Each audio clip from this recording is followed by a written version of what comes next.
concept of English which is gap filling. So here in this video we will be specifically focusing on gap filling, where you have to fill the gap using prepositions. So first let us begin with the definition of preposition. So preposition, if we consider the definition of prepositions, prepositions are all those words which are used before a noun or a pronoun, or it can also be used before a noun phrase in order to show some kind of relationship between them. That relationship can be with respect to time, place, it can be with respect to date. So all these words which are used to show some kind of relationship is described as prepositions. So if we consider a definition, so these are the words. They are used before noun, pronoun, or a noun phrase to represent some relationship between them. That relation can be with respect to time, place, date, space, etc. So some of the examples of prepositions can be in, at, during, up, then I can say until, since, from. These are some of the examples of prepositions. Now here we are basically considering the topic of gap filling, and specifically we will be discussing how to fill the gap using appropriate prepositions, where in is used for filling the gap, where to is used for filling the gap. All these we will be discussing in this video. So we will be understanding one by one. Now also there are different type of prepositions. The prepositions which are used to represent time, the prepositions which are used to represent place, the prepositions which are used to represent space. So these are different types of prepositions, and we are going to discuss these type of prepositions and how these prepositions can be used for filling the gap. So let us begin. So now first we will be understanding gap filling using the preposition which represents date and time. So the first category is that it should represent date and time. So now first we will be discussing all those prepositions which will represent date and time, and that is on, in, at, during, from, within, until, by, since. These are some of the examples of the prepositions which represent date and time, and we will be discussing some of these prepositions by filling the gap in the sentences. So the first example over here can be, I have an exam dash Monday. When I say I have an exam dash Monday, it is representing the time, right? The day or the date on which my exam is conducted. So I have an exam dash Monday. Whenever I am going to tell the exact point of time when my exam is occurring, here it is the exact time. Or I can say exact day. Whenever we have to mention the exact day or the exact date, at that particular time, we will always make use of the preposition on. Whenever I have to mention exact day or exact date, at that time I have to mention on, I have to use on. as a preposition for filling the gap. So I have an exam on Monday. That will be the correct use of preposition and the correct way of filling the gap. Second example over here is I promise to return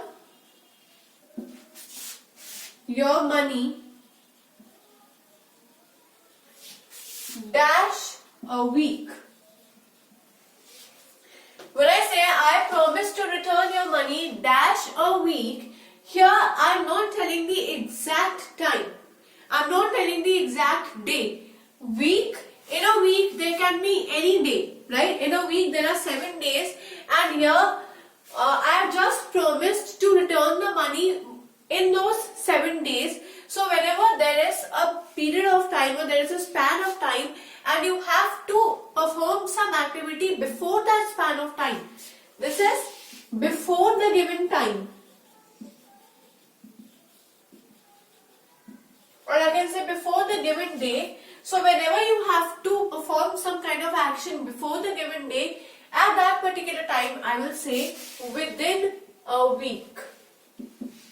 Within means in less than a week, I promise to return your money.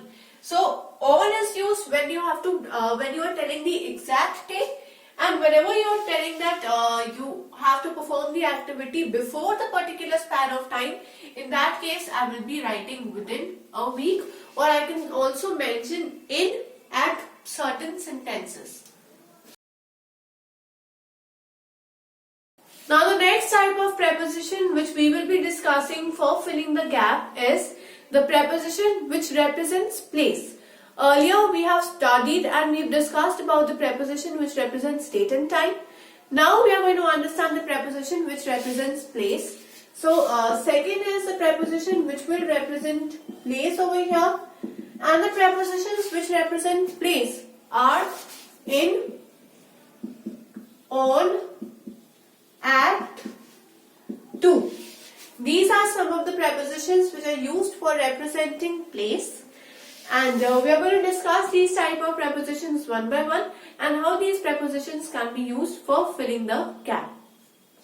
Now remember that whenever I have to mention an address, for mentioning that address, I will always be using the preposition at. For first is whenever I have to mention an address, at that time I will make use of the preposition at. I live at this. Send this letter dash whatever this address, so I will say at this address, right? Next, whenever you are talking about a country, that wherever you live, or you're talking about a state where you live or a town where you live, you're talking about a country, a state, town, or a village, wherever you live. In that case, we will be making use of the preposition in. I live in India. My brother lives in Europe. Right? So these with country, state, town, whenever you're mentioning where you live, in that case we will be making use of the preposition in. And then whenever you're talking about where you work, even where you work, that also you have to mention in over there. But whenever you say you're going somewhere, at that case we will be making use of to. Right? So let us understand this through examples, that will be better. The first example that I can explain you is, my mother loves to go market with her friends. Again, I said that whenever we are talking about going somewhere, most probably we will be making use of the preposition to. Again, my mother loves to go to market with her friends. This is how I will be able to fill the gap. I can fill the gap with preposition only when I know that along with what kind of preposition I will be making use of different words. For example, if I said that with go, almost the preposition used is to. If I know this rule, I will be able to use the correct form of preposition. If I don't, I can make mistakes in gap filling as well. Therefore, I have said that for understanding the concept of gap filling, it is very important that we are aware about all the important topics of English. So here we were discussing about on. Now whenever we are making use of on, remember that on is used to represent a place of work, not a building. So here for using the preposition on, we will not use preposition on whenever we are talking about a building, but we can make the use of preposition on when we discuss about a place of work. So here the example can be a farmer loves to work dash a farm. Now farm is basically a place of work where the farmers work. So a farmer loves to work on a farm, and that is the correct use of preposition and the correct way in which the gap can be filled. So here we can notice that gap filling is nothing but just a fill in the blank, where you have to fill a blank using an appropriate word, and that word can be a noun, pronoun, an adjective, adverb, verb, article, preposition, whatever fits in the best to make our sentence look more meaningful. So the second example over here can be a huge problem